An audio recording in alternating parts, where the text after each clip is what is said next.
Assalamualaikum warahmatullahi wabarakatuh.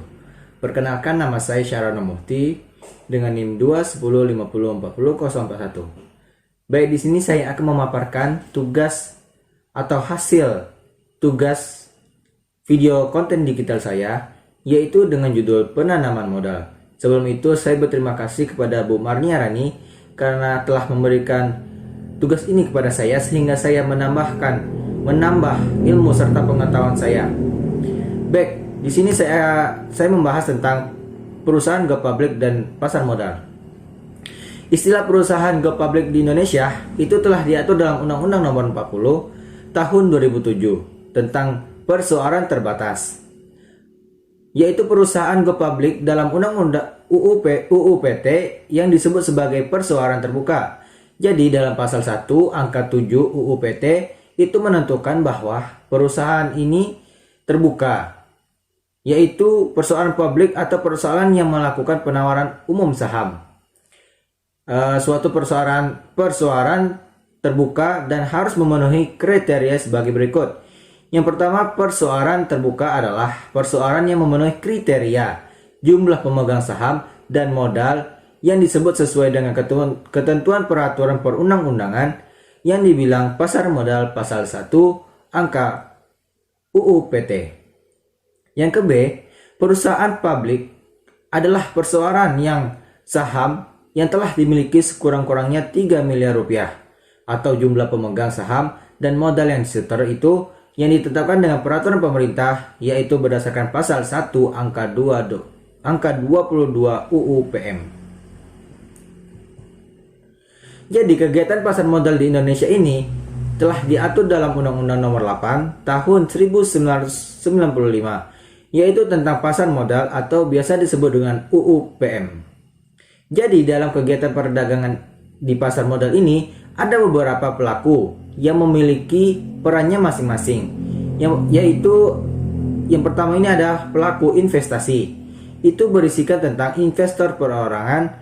Yang kedua, investor badan hukum. Yang ke B, penarikan modal, itu yang berisi tentang emiten atau emiten. Yang kedua ada perusahaan publik. Yang C, penyediaan fasilitas, yaitu terdiri dari bursa efek. Yang kedua ada lembaga clearing dan penjaminan. Yang ketiga ada lembaga penyimpanan dan penyelesaian. Yang ke D, penunjangan, yang terdiri dari yang pertama itu ada lembaga, yang kedua ada kustodian, yang ketiga ada biro administrasi, yang keempat ada wali amanat.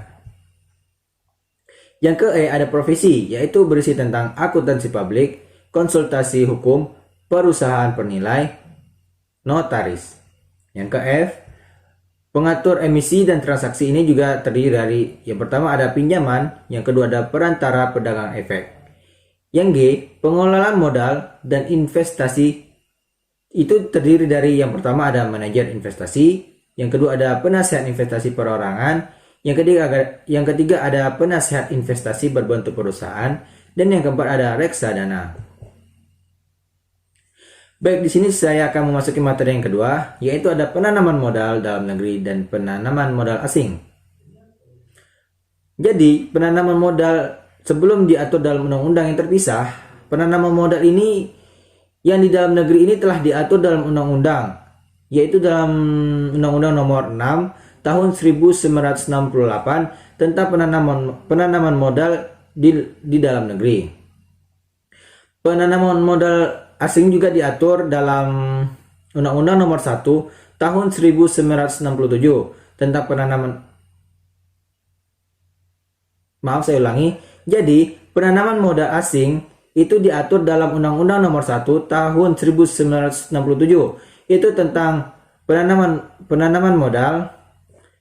Yang kedua, Undang-Undang penanaman modal itu diatur juga terpisah. Telah diatur terpisah, tersebut dia menyatakan dicabut dan tidak berlaku lagi. Jadi penanaman modal dalam negeri diartikan sebagai kegiatan menanam modal untuk melakukan usaha di wilayah negara Republik Indonesia yang dilakukan oleh penanaman modal dalam negeri dengan menggunakan modal dalam negeri.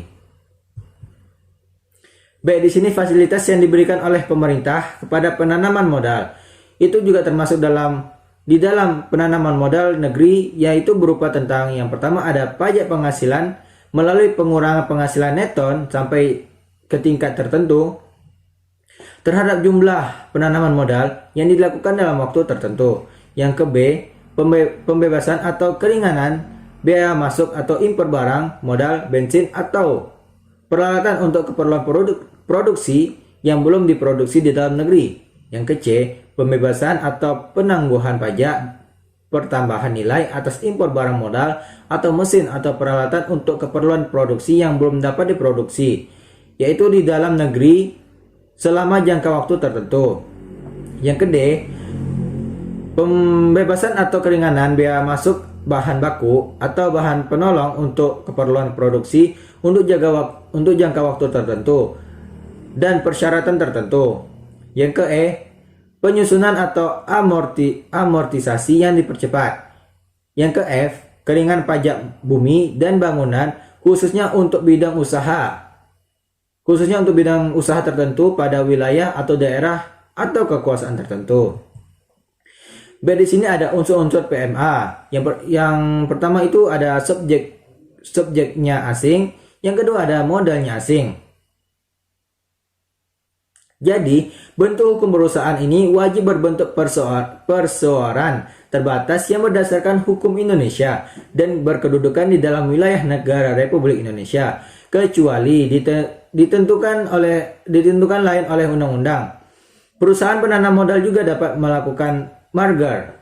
Merger ini merupakan perbuatan hukum yang dilakukan oleh suatu perseorangan atau lebih untuk menggabungkan diri dengan perseorangan lain yang telah ada, mengakibatkan aktiva dan pasifa dari perseorangan yang menggabungkan dirinya beralih demi hukum kepada perseorangan yang menerima penggabungan.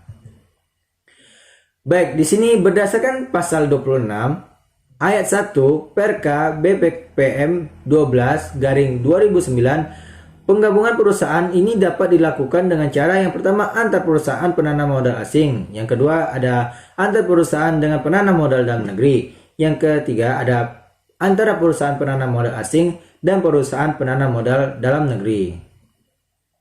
Jadi di sini fasilitas yang diberikan oleh pemerintah kepada penanaman modal asing ini termasuk juga di dalam PMDM.